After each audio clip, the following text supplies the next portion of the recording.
Hi everyone, I just unboxed my Yardforce 24-inch dual-stage snowblower, the 212cc from Canadian Tire that I just picked up.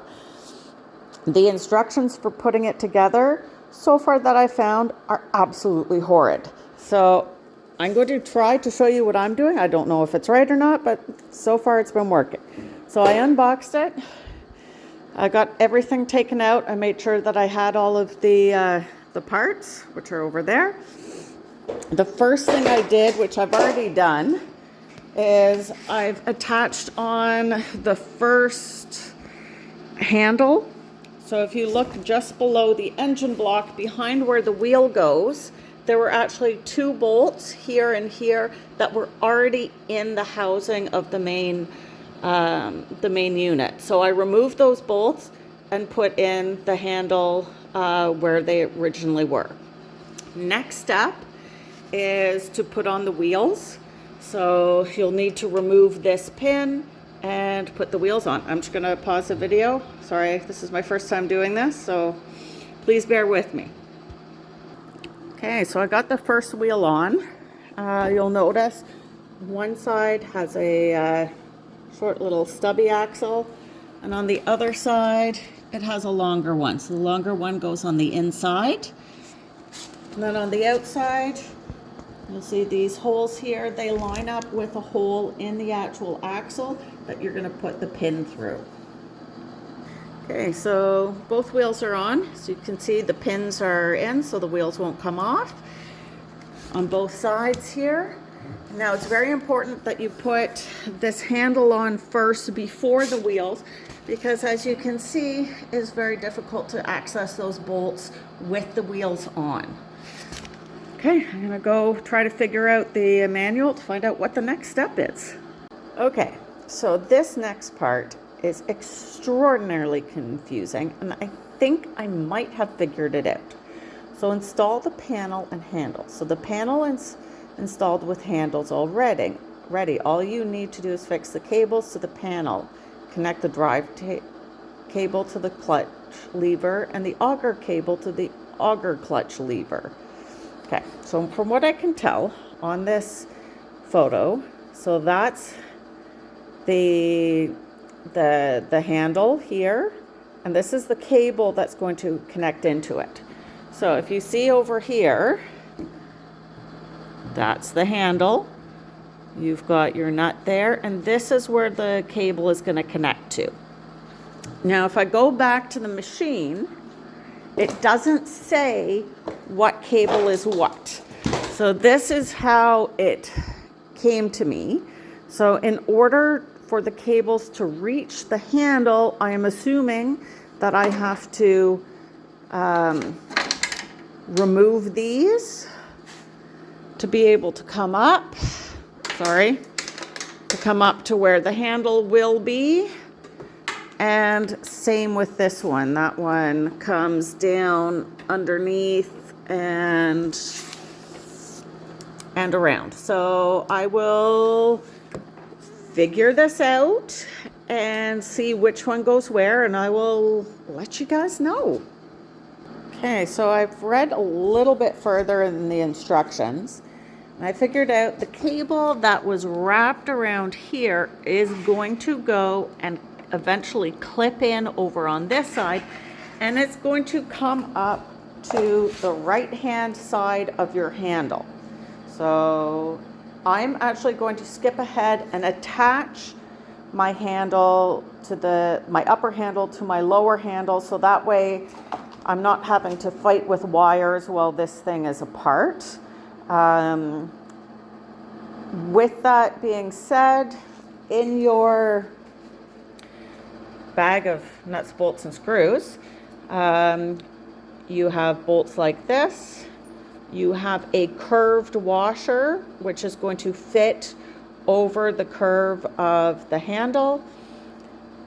And then you have a set bolt here, so that all goes together, and I will let you know how that goes. Okay, so now the upper handle is attached to the lower handle. I just put the 4 bolts through, 2 on either side, so 2 here and then 2 here, and you can see how that curved washer goes around the handle nicely. I was gonna say, if you're able to have a second person help you to do this, it would be make things go a lot easier for me. My husband's severely disabled, so he can't help. But it can be done one person. It's just a lot easier with somebody else. Okay, I am now going to attempt to find out how to connect these. And then once I figure that out, I will let you know what I came up with. Okay, I'm back. Okay, so we've got this one cable that drives the driver. Okay, so it comes out the back of the motor, and it's going to come up to the left-hand side, and this just slides in here.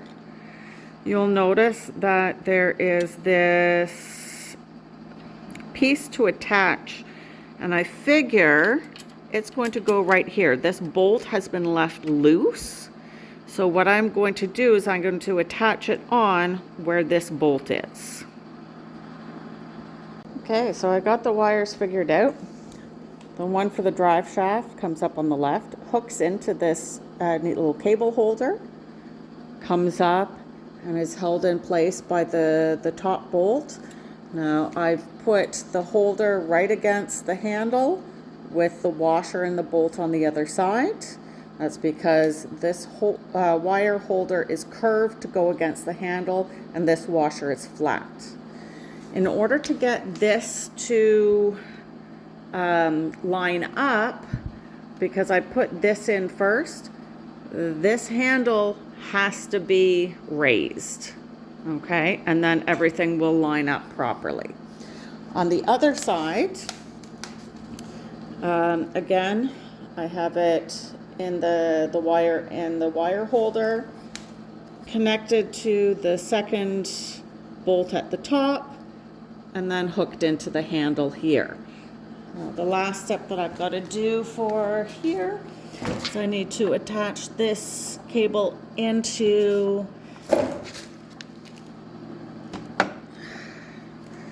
the place that holds the cable in, and I have everything sort of neatly tucked in away from the wheels as best I could.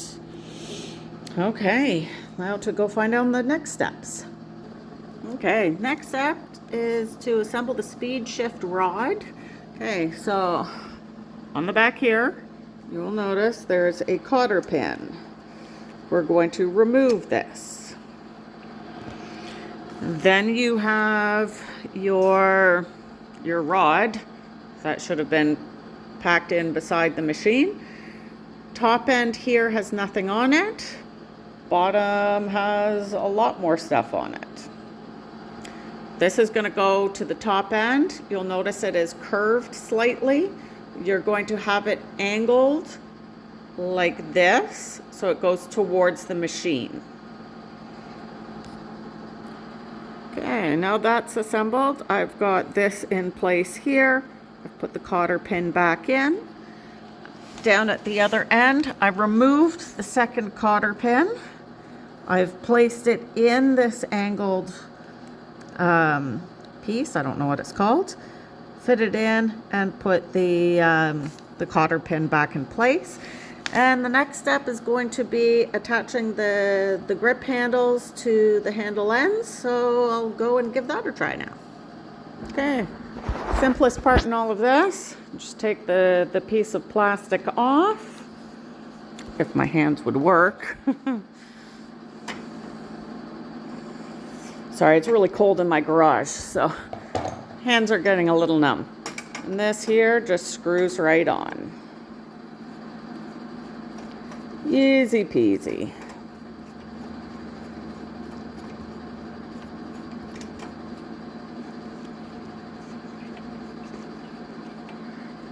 Okay, I believe the next spot is to have something to do with this cotter pin and assembling the discharge chute. So let me figure that one out, and I will be right back.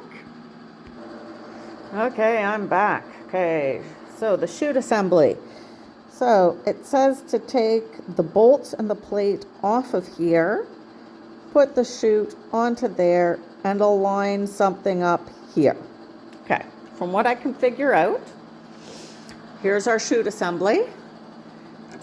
There is this metal plate with these bolts that I'm going to have to take off. This here is going to sit